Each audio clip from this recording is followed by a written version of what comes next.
दोस्तों, हर प्राणी के भीतर कुछ अच्छाइयां होती हैं तो कुछ बुराइयां। दशानन रावण के साथ भी ऐसा ही था। रावण का सबसे बड़ा दुर्गुण था उसका अहंकार, जिसने उसका सर्वनाश कर दिया।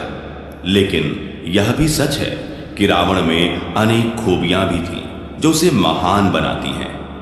महर्षि वाल्मीकि के द्वारा लिखित रामायण में यह वर्णन आता है कि एक बार जब हनुमान प्रभु श्री राम की आज्ञा से माता सीता की खोज में लंका आए थे तो वे खुद रावण की खूबियों को देखकर आकर्षित हो गए थे।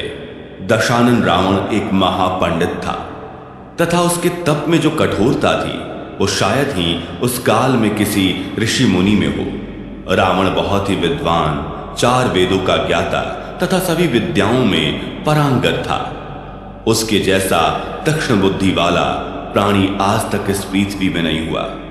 इंसान के मस्तिष्क में ज्ञान व बुद्धि का भंडार होता है जिसके बल पर वो जो चाहे वो पा सकता है, परंतु रावण के तो 10 सिर थे। रावण के इस अद्भुत ज्ञान को देख भगवान शिव ने उन्हें अपने घर वास्तु शांति के लिए आचार्य पंडित के रूप में निमंत्रण दिया था। रावण की मां का नाम कैकशी व पिता का नाम ऋषि विशर्वा था। रावण की माता एक दैत्य कन्या थी।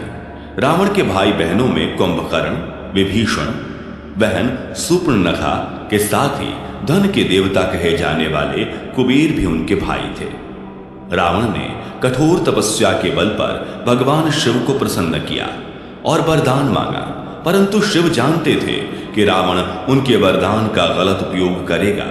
शिव को रावण के कठोर तपस्या के कारण उसे वरदान देना पड़ा, परंतु उस वरदान से धरती की रक्षा के लिए भगवान विष्णु को उनके 7वें अवतार भगवान श्री राम के रूप में पृथ्वी पर आना पड़ा। रामायण के अनुसार जब रावण ने श्री राम की पत्नी माता सीता का अपहरण किया तो राम ने हनुमान सहित लंका के राजा रावण पर आक्रमण कर उसका वध कर दिया। रावण जब मरणासन अवस्था में था तब श्री राम ने अपने भाई लक्ष्मण से कहा कि रावण समस्त वेदों का ज्ञाता है, पूरी पृथ्वी पर उससे बड़ा ज्ञानी कोई नहीं, अतः उसके समीप जाकर उससे ऐसी शिक्षा ग्रहण करो जो तुम्हें उसके अलावा किसी अन्य महाज्ञानी से प्राप्त नहीं हो सकती। राम की आज्ञा पाकर लक्ष्मण रावण के समीप गए और उनके सर की ओर खड़े हो गए, परंतु रावण ने उनसे कुछ नहीं कहा। तब लक्ष्मण फिर से राम के पास लौटे और उन्हें पूरी बात बताई।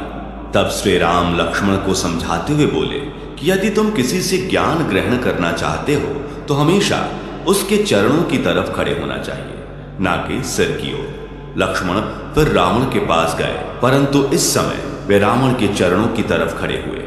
तब महाज्ञानी रावण ने उन्हें 3 महत्वपूर्ण बातें बताई जो किसी भी व्यक्ति के जीवन में सफलता के लिए आवश्यक हैं। पहली बात रावण ने लक्ष्मण को बताई कि शुभ कार्य जितनी जल्दी हो सके उसे अति शीघ्र करना चाहिए, वह शुभ कार्य को जितनी देर तक संभव हो टालना चाहिए। मैंने प्रभु श्री राम को पहचानने में बहुत देर कर दी। उनसे शत्रुता मोल लेने के कारण ही आज मैं इस हालत में हूं। दूसरी बात, कभी भी अपने शत्रु को छोटा नहीं समझना चाहिए। मैंने अपने शत्रु को भली भांति नहीं आंका तथा जिन्हें मैं वानर और भालू समझ सामर्थ्य में कम समझ रहा था, उन्होंने मेरी पूरी सेना को नष्ट कर दिया। जब मैंने भगवान शिव से अमरता का वरदान मांगा था तो मनुष्य के अतिरिक्त कोई मेरा वध नहीं कर सके कहा था।